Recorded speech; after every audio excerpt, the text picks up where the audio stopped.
is. So, Mayeva Sakalam Jadam, Mayi Sarvam Pradishthidam. So, the idea that you are the world that you experience. You are the world. That's no different from you are the thought that you create. Everything exists, everything manifests, everything resolves in you. When you know that, you are free. So, Mayyeva Sakalam Jadam, Mayi Sarvam Pratishtidam, Mayi Sarvam Layam Yadi, Tad Brahma Dvayam Asmyaham. That Brahman I am, that consciousness I am.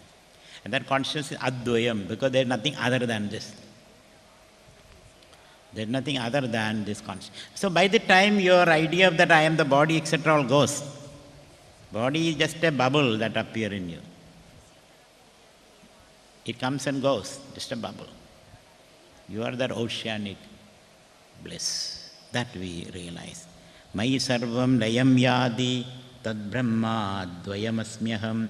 Why advayam? Because from this standpoint, there is nothing other than this pure consciousness. Continuing. Anoraniya nahameva tadvad mahanaham vishwamaham vichitram puradanoham purushohamishaha hiranmayoham shivarupamasmi. So this man sitting under a tree, bearing only a kaupinam, possessing nothing, he dares to say like this. He has nothing, nothing to own. In Nishkinchana, he has nothing to own. Why he has nothing to own? Because there is nothing other than himself to own. There is other than himself to own. That is how you become Nishkinchana. There is nothing to own, he says.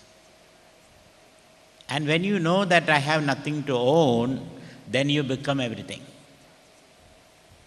I have nothing to own. And when you know that you have nothing to own, you have nothing to give up. That is sannyasa. Sannyasa is knowing that you have nothing to give up. If you have something to give up, then you can throw it away. Sannyasa is a state where you own nothing and you have nothing to give up because you are everything. Therefore, Anoraniya nahameva tadvad mahanaham vishwamaham vichitram. The smallest atom, anu, the smallest in the world, I am that. And the biggest, the interstellar, Milky Way and all that, that also is me.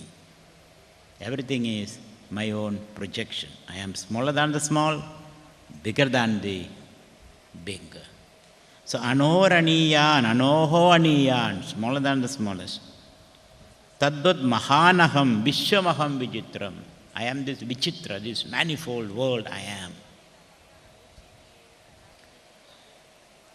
So when you realize this, experientially, you feel a kind of, as I was telling earlier, you feel loving toward the whole world. You feel in love, you feel embracing the whole world. You feel the whole world is nothing but your own extension. That kind of a feeling comes. A kind of fearlessness arises. So, mahanaham vishwamaham vichitram. Puradanoham, I was always there. There was no time when I was not there, because I am beyond time. Puradanoham, purayava navamaham, puradanoham, purushahaham, I am the Purusha, the pure consciousness. Ishahaham, I am the Lord, because I control everything. Everything is in me. Ishaha, Hiranmayoham, my nature is pure light. Hiranmaya means luminosity. I am luminous. Hiranmayoham, Shivarubam asmi. I am Shiva. Keep on repeating this. Whether you feel it or not, keep on repeating it. There is no harm. There is no harm in repeating this. Every day you repeat. Anoraniyan ahameva tadvat mahanaham Vishwamaham Vijitram, Puradanoham, Shivar Purushohamishaha, Hiranmayoham, Shivarupamasmi. Keep on repeat. So this repetition will give you insight. Then an insight will come. Keep on repeating. Then you will understand, because somebody experienced it. It's their words. Somebody experienced it and they are reporting.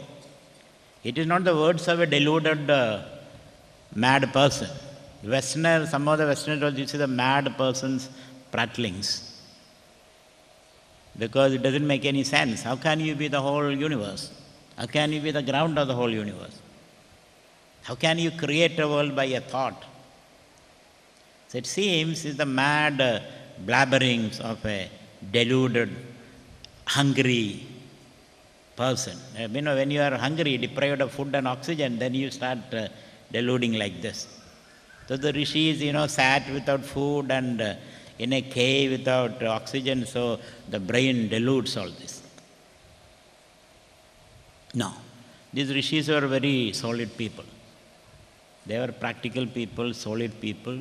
They could conduct their life in the world very intelligently. So they are not prattling or blabbering of a hungry or of a person of deprivation. It is the result of deep contemplation. So keep repeating this. Anoraniyan ahameva taddut mahanaham vishwamaham vijitram puradanoham purushohamishaha hiranmayoham shivarumas. So what you find is they use a cluster of words. These words are not sentences. They are not sentences. Each word should take you to that center. When I use like a word like, hey Ram, bring that cow, take this stick and bring that cow. To make sense out of that sentence, you must know every meaning of every word. Suppose I say, hey Ram, then he is alert. Then I have to say, bring that cow. Then he has to go and bring the cow. Take this stick. So you have to know those words by themselves doesn't make sense. That word has to be used in the context of other words. But here, Shiva itself will make sense. So they are not sequential words. They are independent silos of words. They are not sequential. So if you can get one word, Shiva, is enough. Or Chida is enough. Or Advayam is enough. So these are all words meditating on which you can transcend. That's why you find repetition in this. Repetition. They are called Lakshana Vakyas. So just one word is enough. So otherwise you may use Brahma, Vishnu, Maheshwara, Shiva, all those words, thinking that these are all different deities. They are not different deities. They all indicate the same thing. In Vedanta we say, Coffee Priyaha Subramanya. Coffee Priya Subramanya indicate one person, isn't it? Subramanian is Coffee Priya. Sundara. Sundara Vadanaha. Sundara Vadanaha, Coffee Priya Subramanya means how many people are there? 3 people? There is only one person. Coffee Priyaha, Sundaravadanaha, Subramanya, all one person. Similarly, Shiva, Vishnu, Maheshwara all indicate the same thing. Satyam, Jnanam, Anandam indicate the same thing. So one word is enough to pitchfork you into that dimension, to push you into that dimension. One word is enough. That's why these words are used not sequentially, but independently. Each word is independent. They are called Samana Adhikarana. They all enjoy the same Adhikarana, same base.